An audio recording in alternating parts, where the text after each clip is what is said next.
So I just came back home. It's 7 p.m. I came back home from work. Ugh, I cannot talk.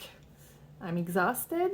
I wanted to talk about the arc I read, who's gonna be published in the June 30th.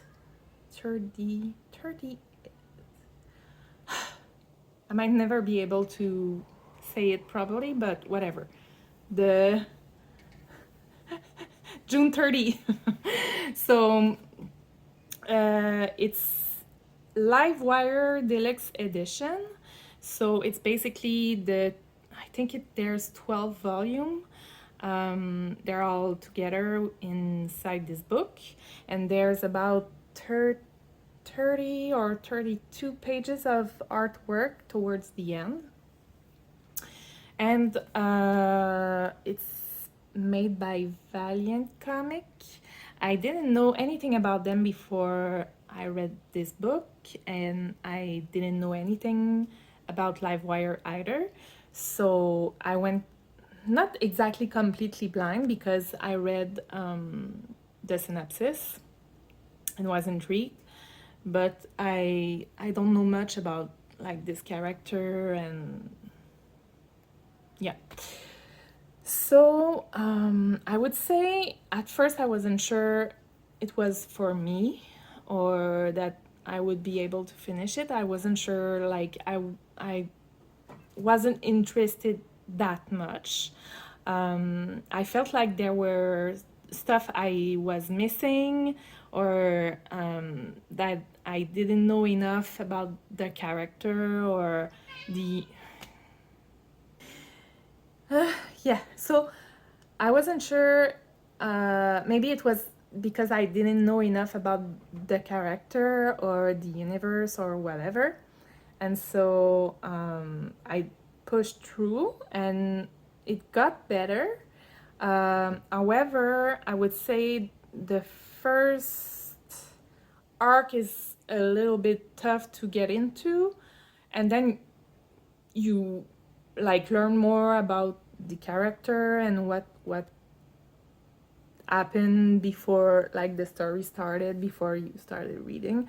And so I was interested mostly because the way they use the storyline about science, and how it can be similar to what some marginalized group actually experience in the past, but are still experiencing in a way. And so the parallel was really interesting. It's what like kept me interested. And the last arc of this story is the most interesting in my opinion. It's more political, and yeah, I think is it worth like the first few volumes? I'm not sure. I think it was okay. I wouldn't say like it's for everyone. Okay, so what was I saying? The artwork, I'm just gonna jump wherever my mind take me, but the artwork is nice. There's a very there's a focus on like musculature and how the body moves during fight scenes. However, when characters are standing still, it's kind of a bit weird sometimes, because like the musculature is very like prominent, and the way the character stands sometimes makes some stuff bulge. Yeah, so but the style didn't like irritate me, or it was fine. It's just like sometimes it's kind of weird a bit, but it's very very beautiful. Well, the artwork is very beautiful. I really like the fact that they did some like panel progress and how they build the panel and all that stuff. Um, yeah, I don't have much to say against the illustration. It's mostly like, I would say the story has some faults here and there. I couldn't for the life of me connect with the main character. I would say maybe because she says a lot that she cares about her found family and that she did what she did to protect them and all that stuff, but it feels kind of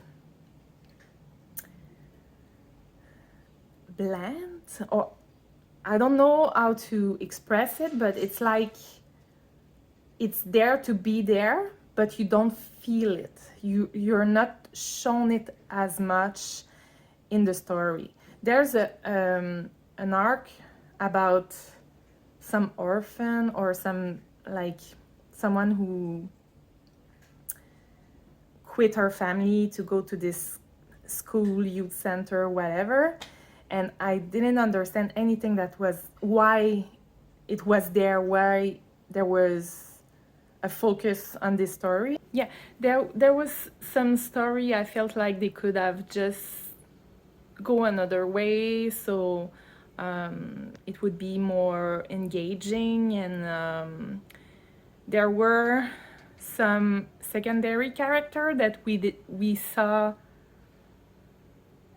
almost not at all, and I felt like they were important to the main character story, but we don't see them much. So all in all, I would say the story is like, it's okay, but it's not the greatest.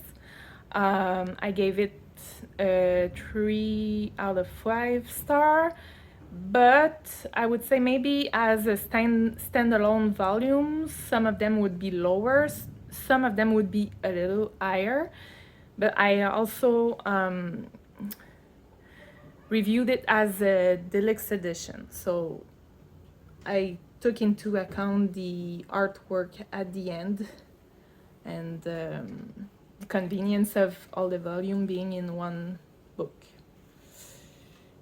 So that's that.